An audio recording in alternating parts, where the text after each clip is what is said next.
to our channel, Galaxy Classes, PNJ। प्यारे दोस्तों, आप सभी का हमारे इस चैनल में बहुत बहुत स्वागत है।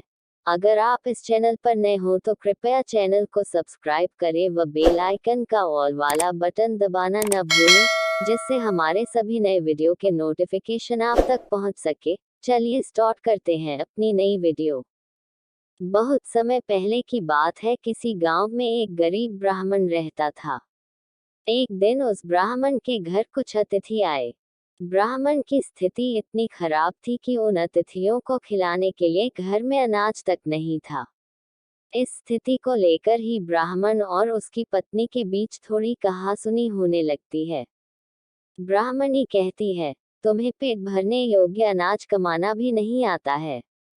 इसी का नतीजा है कि आज घर में अतिथि आ खड़े हुए हैं और हमारे पास उन्हें खिलाने के लिए कुछ भी नहीं है। इस पर ब्राह्मण अपनी पत्नी से कहता है, कल कर्क संक्रांति है, मैं कल भिक्षा लेने के लिए दूसरे गांव जाऊंगा। वहां एक ब्राह्मण ने मुझे आमंत्रित किया है। वह सूर्य देव की तृप्ति के लिए कुछ दान देना चाहता है। तब तक जो कुछ भी घर में है, उसे आदर सत्कार के साथ अतिथियों के सामने रखो। ब्राह्मण की यह बात सुनकर ब्राह्मणी कहती है, तेरी पत्नी होकर मैंने कभी सुख नहीं भोगा है।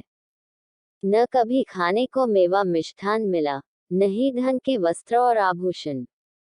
आज तू कह रहा है कि जो भी घर में पड़ा हो, वो अतिथियों के समक्ष रख दो।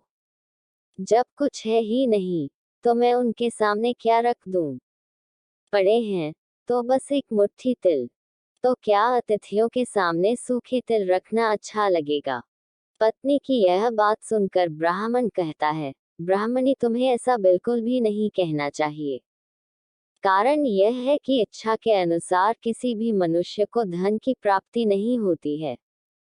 जरूरी है तो पेट भरना, और पेट भरने योग्य अनाज तो मैं ले ही आता हूँ। अधिक धन की चाहत अच्छी नहीं। ऐसी इच्छा का तुम्हें त्याग कर देना चाहिए। अधिक धन की इच्छा के चक्कर में मनुष्य के माथे पर शिखा बन जाती है। माथे पर शिखा वाली बात सुन ब्राह्मणी बड़े ही आश्चर्य से ब्राह्मण से पूछती है, अधिक धन की इच्छा में माथे पर शिखा हो जाती है? मैं कुछ समझी नहीं, जो भी कहना है खुलकर कहिए। ब्राह्मणी के इस सवाल का जवाब देने के लिए ब्राह्मण अपनी पत्नी को शिकारी और गीदड़ की एक कहानी सुनाता है।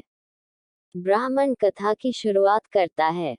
एक दिन एक शिकारी जंगल में शिकार की खोज कर रहा था। जंगल में कुछ दूर आगे बढ़ने के बाद शिकारी को एक काले रंग का पहाड़ जैसा विशाल सुअर दिखाई देता है। सुअर को देखते ही शिकारी अपना धनुष उठा लेता है और कमान खींचते हुए सुअर पर निशाना लगा देता है। कमान से निकला हुआ तीर तीव्र गति से सुअर को घायल कर देता है। घायल होने पर सुअर चिंघाड़ता हुआ शिकारी पर पलटवार कर देता है। सुअर के तीखे दांतों से शिकारी का पेट फट जाता है। इस तरह शिकार और शिकारी दोनों का ही अंत हो जाता है।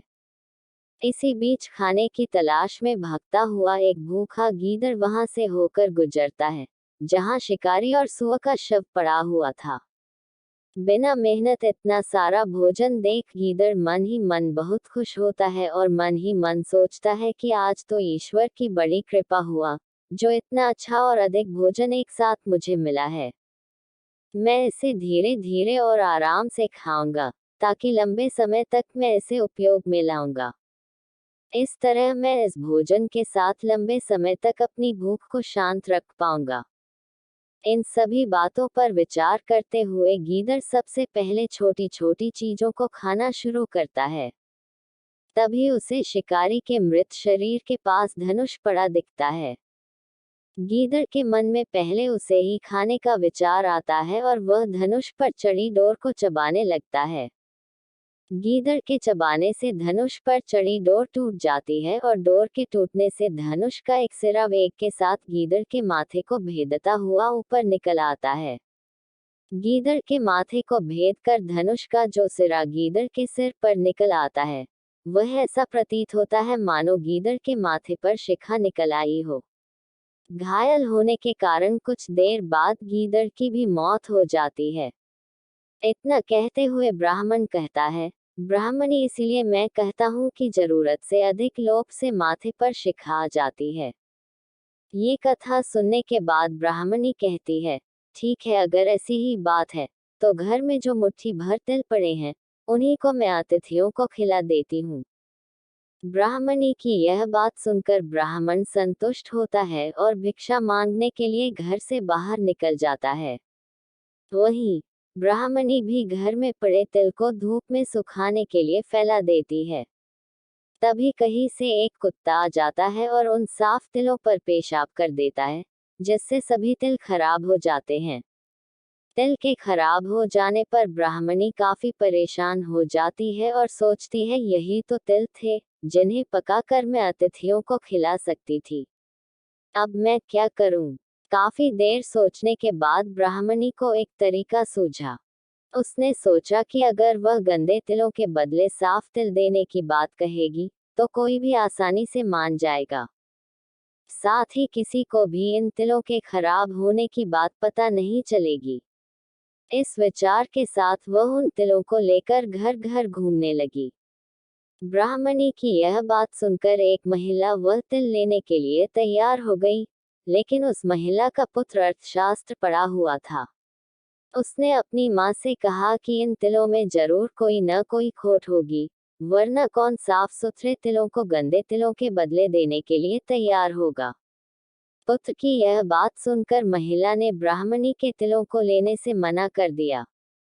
कहानी से सीख, हमारे पास जो भी होता है हमें उसी में सुखी रहना चाहिए। किसी के पास ज्यादा चीज देखकर दुखी नहीं होना चाहिए।